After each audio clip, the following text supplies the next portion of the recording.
Cebu will not just stand at the marginal levels of development, but we must be confident in the table nga we have to be prepared, competitive, and future ready in dealings with our international affairs, di man gani sa probinsya sa Sugbo or in any other parts of the world. As the chairman of the Committee on Foreign and Local Relations, importante kaayo nga we have to build partnership and linkages with other countries. So one of which, in China, we went to Fujian in China and we renewed our 8-year long-time partnership with Fujian. We expanded programs when it comes to education, health, and our international partnerships para makaayo sa province of Cebu. Ato yung panghingusgan ang ato abitawong partnership with other countries. Nindot ka ilahang waste to energy nga facility. Kita na to itong hitabo sa landfill sa Binaliw nga ni collapse, kalas daghang kinabuhi. Istadihan na to dito maayo nga madaan na to diri sa province of Cebu nga unta nga kaning ato ang basura doon na tay nindot nga facility sama dito sa Fujian, China.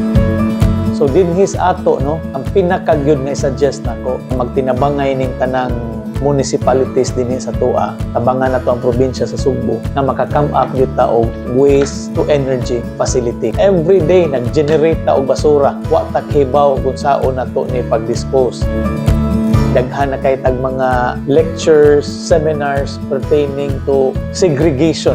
Dili na ta mga bata, dili na ta na as elementary nga magsigit nagbalik-balik ana. Puhon kung naa na ta atong waste to energy facility, sayo na lang bitaw kaayo na to ma-implement na. Dako ang gasto, pero dito sa China they are willing to help us build, construct, do feasibility study for the province of Cebu. Katong dito we visited Fujian University. Ang gi-enhance ko dito sa health concerns headed by board member Stanley Cameneros ito siya. Ang iya was to bring in diris atua katubitong traditional Chinese medicine na i-inculcate siya sa atuang healthcare program and then i-inculcate po siya sa atuang educational system.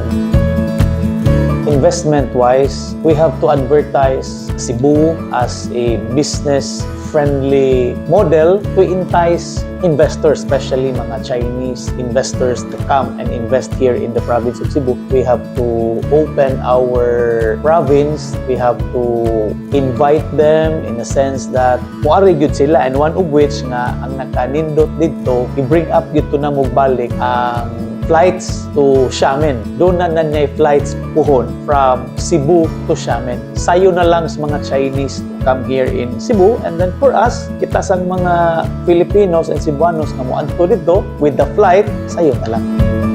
Kani atong mga private universities or public universities should know what are these demands. Unsa ning mga programs na right after they graduate, ma-hire dayon sila. Even the Cebu province should study what are these programs na manginahanglan sa ato ang mga industriya diri sa Sugbo. Mo na mga programs nga atong i-offer sa ato ang mga universities. Ngadto sa China bitaw, ang ilahang mga graduates mura bitaw naka-portion na daan ba nga knowing the demands of unsay mga kinahanglan. So dali ra silang makatrabaho. Ang una na to gibuhat dayon, we passed that ISLA Ordinance or otherwise known as International Sisterhood Linkages Affairs Office. Kini nga ordinansa mo ni siya'y mo guide bitaw nato how to conduct different protocols in accepting and dealing with international partners. Doon na sa tayo ordinansa nga gipasar kato bitawng transparency ordinance nga tanan natong mga nadawat nga mga foreign aid, ang province of Cebu should be accountable, transparency og atong i-liquidate kung sa tong mga aids nga atong nadawat nila. So, i-ensure ginatong accountability when it comes to international and foreign aids nga atong nadawat. It's not just about the programs, it's not just about visiting the place, it's not just about visiting the country, but we have to put it into action. Our responsibility is to make it happen.